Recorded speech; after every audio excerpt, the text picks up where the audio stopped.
বিধান হচ্ছে জন গুরুত্বপূর্ণ বিষয়ে মুলতবি প্রস্তাব। Rule 62, rules of procedure. Notice উনি দিয়েছেন, নোটিশে একটা কপি সৌভাগ্যক্রমে আমি পেয়েছি এখানে টেবিলে। মুলতবি প্রস্তাবের বিষয় লিখছে সাম্প্রতিক ও জরুরি জনগুরুত্বপূর্ণ একটি সুনির্দিষ্ট বিষয় সম্পর্কে আলোচনা করার জন্য এই সংসদের কাজ এখন মুলতবি করা হোক। নোটিশ তো দিতে পারবেন আপনি জরুরি গুরুত্বপূর্ণ বিষয়ে, জরুরি জনগুরুত্বপূর্ণ বিষয়ে নোটিশ দিয়ে গেলে তো আপনাকে অন্য বিষয়ে যেতে হবে, বিধি 68-এ যেতে হবে। This is my point of order. এবং সেখানে আপনি সময় পাবেন আধা ঘন্টা আলোচনার। এখন যদি আপনি সংশোধন করতে চান, সংশোধন করতে পারেন। মানে বিরোধী দলীয় নেতাকে সংশোধিত নোটিশ আবার দিতেও বলতে পারেন, আপনার রাইট আছে। You are milord of the house. এখানে পার্লামেন্টের অনেক অফিসার্স আছেন, লেজিসলেটিভ উইং এর আছেন, আপনারা হয়তো এটা দৃষ্টি আকর্ষণ করতে পারতেন। মাননীয় স্পিকারের নোটিশটা দেয়া হয়েছে জরুরি জনগুরুত্বপূর্ণ বিষয়ে সাম্প্রতিক, সেটা আসবে 68-এ এবং সেখানে আপনি আলোচনা করার সুযোগ দিতে পারবেন আধা ঘন্টা যদি আপনি প্লিজড হন। আর এখানে 62-তে যদি আপনি নোটিশটা অ্যাকসেপ্ট করেন তাহলে আপনি সময় দিতে পারবেন 2 ঘন্টা এবং 3 দিনের মধ্যে যদি আপনি সম্মত হন এবং বিরোধী দলের সদস্যের মধ্যে যদি 25 জন সেটা সমর্থন করে এবং সরকারি দলের সদস্যদের মধ্যে যদি কেউ আপত্তি না তোলে। এখন আমি আপত্তিও তুলছি না, অনাপত্তিও তুলছি না, কারণ সেজন্য আপনার অনুমতি লাগবে, আলোচনা হবে। নোটিশটাই তো বৈধ হয় নাই, আপনি বৈধভাবে আগে নোটিশ দিতে বলেন, তারপরে আলোচনা হবে। আপনারা মাননীয় সংসদ সদস্য আপনারা বসেন দয়া করে। মাননীয় স্পিকার বসেন দয়া করে, বসেন। মাননীয় স্বরাষ্ট্রমন্ত্রী আপনার বক্তব্য শেষ করুন।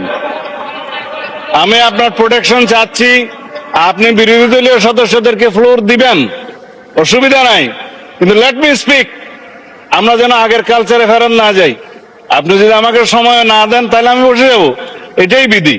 বিরোধী দলের নেতার মুলতবি প্রস্তাবকে আলোচনার জন্য সময় নির্ধারণ করছি আগামী 31শে মার্চ মঙ্গলবার 2 ঘন্টা। মানে স্পিকার আমি আপনাকে অনুরোধ করব, আপনি মঙ্গলবারে না, আমি অসম্মত হচ্ছি না, আপনি আগে শুনবেন তো। Let me speak. মাননীয় সদস্য একটু বসেন। আমরা আমরা আমরা উই আর কন্ডাক্টিং। আমি মাননীয় স্পিকার মঙ্গলবারের আলোচনার সাথে সম্মতি প্রকাশ করছি। ওনারা হয়তো মনে করছেন আমি বিরোধিতা করব না, যদি সংহতি প্রকাশ করেন তাহলে তো নতুন করে কথা বলার দরকার নেই। একটা কারেকশন দিচ্ছি। মাননীয় স্বরাষ্ট্রমন্ত্রী, আপনি যদি মঙ্গলবারের আলোচনার সাথে সংহতি প্রকাশ করেন দয়া করে বসুন। আলোচনা যদি নির্ধারণ করতে চান তাহলে আপনাকে নোটিশটা একটু সংশোধন করে নিতে হবে, এটাই আমার বক্তব্য। মাননীয় স্বরাষ্ট্রমন্ত্রী, স্পিকার আপনি এই বিধিতে মাননীয় সদস্য আপনারা বসুন। সেটা আপনি আগে সংশোধন করেন। মাননীয় সদস্যবৃন্দ আপনারা বসুন। মাননীয় স্বরাষ্ট্রমন্ত্রী আপনিও বসুন। আমার ডিসিশন অলরেডি হ্যাজ বিন প্রনাউন্সড। আপনাকে তো কারেকশন করে দিতে হবে। মাননীয় স্বরাষ্ট্রমন্ত্রী, my decision already has been প্রনাউন্সড। মাননীয় মেম্বার আপনারা বসুন। আমরা পরবর্তী কার্যসূচিতে যাচ্ছি। সর্ববিষয়ে আপনারা বসুন দয়া করে, আপনারা বসুন। মাননীয় স্বরাষ্ট্রমন্ত্রী আপনি বসুন। মাননীয় সংসদ সদস্যগণ আপনারা বসুন। My decision has been pronounced. 31শে মার্চ নির্ধারণ করা হয়েছে। সর্বশেষ আলোচনার জন্য 2 ঘন্টা সময় থাকবে। মাননীয় স্বরাষ্ট্রমন্ত্রী আপনি বসুন দয়া করে। মাননীয় সংসদ সদস্যবৃন্দ আপনারা বসুন।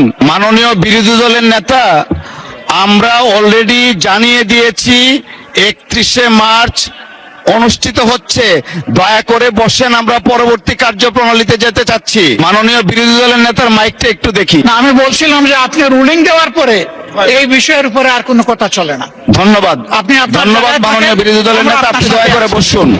আমি আবারও উল্লেখ করছি, আগামী 31শে মার্চ রোজ মঙ্গলবার দিনের সর্বশেষ বিষয় হিসাবে 2 ঘন্টা কাল বিরোধী দলের নেতার মুলতবি প্রস্তাবটি আলোচনার জন্য সময় নির্ধারণ করা হলো। ধন্যবাদ।